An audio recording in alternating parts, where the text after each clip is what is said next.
অবশ্যই রাজশাহী টিম খুব ভালো টিম করছে, সো আমার মনে হয় ভালো একটা ম্যাচ হবে। নতুন একটা সিজন, গতবারও ভালো করছিলেন, এবার ধরেন লক্ষ্য কি কি টিমটা নিয়ে?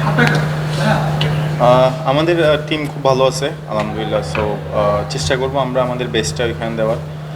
সব মিলে আমাদের প্র্যাকটিস সেশনগুলো খুব ভালো হয়েছে, আমরা খুব ভালো প্রিপারেশন নিয়েছি, ইনশাল্লাহ দেখা যাবে এখানে সামনে কি। আলাদা, এখানে যেহেতু হওয়াতে কি আপনারা যে ম্যাচ সিনারিওগুলো করতে পারছেন ওটা কি আপনাদের হেল্প করবে? হ্যাঁ, এটা আমরা আসলে হোমের যে একটা অ্যাডভান্টেজ ওই জিনিসটা পাইছি, আমাদের খুব ভালো একটা অ্যারেঞ্জমেন্ট করছে টিম থেকে, সো এটা আসলে প্লেয়ারদের জন্য খুব ভালো হেল্পফুল ছিল। পার্সোনালি সামনে বিশ্বকাপ আছে, বিপিএলটাকে ওই অ্যাঙ্গেলে কীভাবে দেখবেন?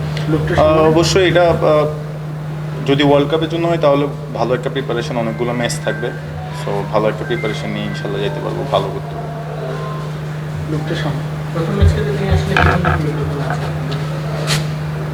সিম্পল পরিকল্পনা, খুব বেশি চিন্তা করতেছি না। আমরা আমরা চেষ্টা করব সবসময় ম্যাচ জেতার জন্য, সো সিম্পলই আছি সবাই।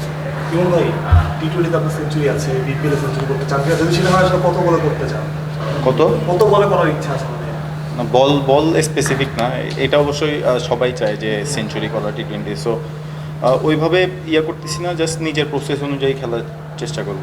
এবং এবারের রাজশাহী টিম নিয়ে অনেক কথা হচ্ছে, অনেক ধরনের আলোচনা হচ্ছে। হান্নান ভাই, আপনাদের আসলে নারী নক্ষত্র জানেন, হোম ক্রাউড, আমরা জানি ticket already sold out. Rajshahi টিমকে কিভাবে জাজ করবেন আর হোম ফ্যানদের উদ্দেশ্যে আসলে কি বলবেন?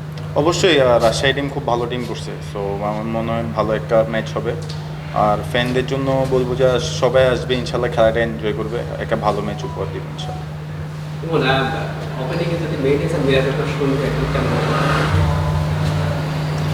এটা আসলে এখনো জানি না কে সঙ্গী হবে, সো করলে অবশ্য ভালো হইতে পারে ইনশাল্লাহ।